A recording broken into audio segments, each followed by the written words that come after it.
जय भयनाथ, जय शम्भो हो। मिथुन राशि, जसको मिथुन राशिमा जन्म भएको छ तिनीहरूको स्वभाव चाहिँ कस्तो हुन्छ त भन्दा मिथुन राशिहरू मान्छेहरूको लागि सङ्गीत चाहिँ साह्रै मनपर्छ। कविता वाचन गर्ने, कविता लेख्ने सोख हुन्छ। मिथुन राशिका मान्छेहरू नाचगानमा साह्रै मन पराउँछ। घुमफिरमा पनि रमाउने, अरूको छिट्टो विश्वास गर्ने, अरूलाई धोका दिन जान्दै नजान्ने, सबैको प्रिय, सबैको हाई, सबैलाई मन पराउने, सबैले मन पराइ पनि दिने मिथुन राशिका मान्छेलाई जहाँ गए पनि, जोसँग बस्दा पनि, जसोसुकै अवस्थामा पनि रमाएर जिउन सक्ने खालको मिथुन राशिका मानिस।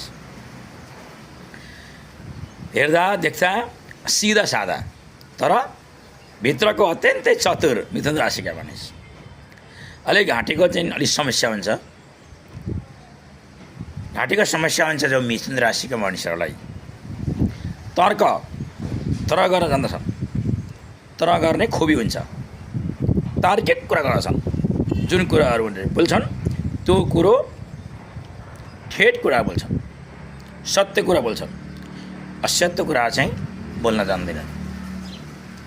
नाचगान गर्न पाएको खण्डमा अथवा रमाइलो गर्ने सुरमा आफ्नो घर परिवार पनि बिर्सिन सक्ने खालका हुन्छन् यी मिथुन राशिका मानिसहरू। सधैँभरि साथी बटुल्ने, साथी यति बनाउँछन् यसमा साध्य छैन। साथीभाइ, इष्टमित्र, छर छिमेकी, नरनाता सबैको हाई बन्ने लायक हुन्छन् मिथुन राशिका मानिसहरू। बोलीको कारणले गर्नाले, वचनको कारणले गर्नाले, सत्यको कारणले गर्नाले सबैको प्रिय पात्र बन्दछन् मिथुन राशिका मानिसहरू। हरियाली क्षेत्र मन पराउने खालका हुन्छन् मिथुन राशिका मानिसहरू। मिथुन राशिका मानिसहरू अर्कालाई कटु वचन बोलेर बिजाउने खालका हुँदैन, बरु आफू अर्काले भनेको कटु वचन सहन्छन्।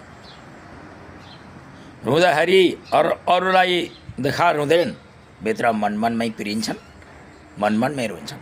त्यस्ता खालका हुन्छन् ए मिथुन राशिका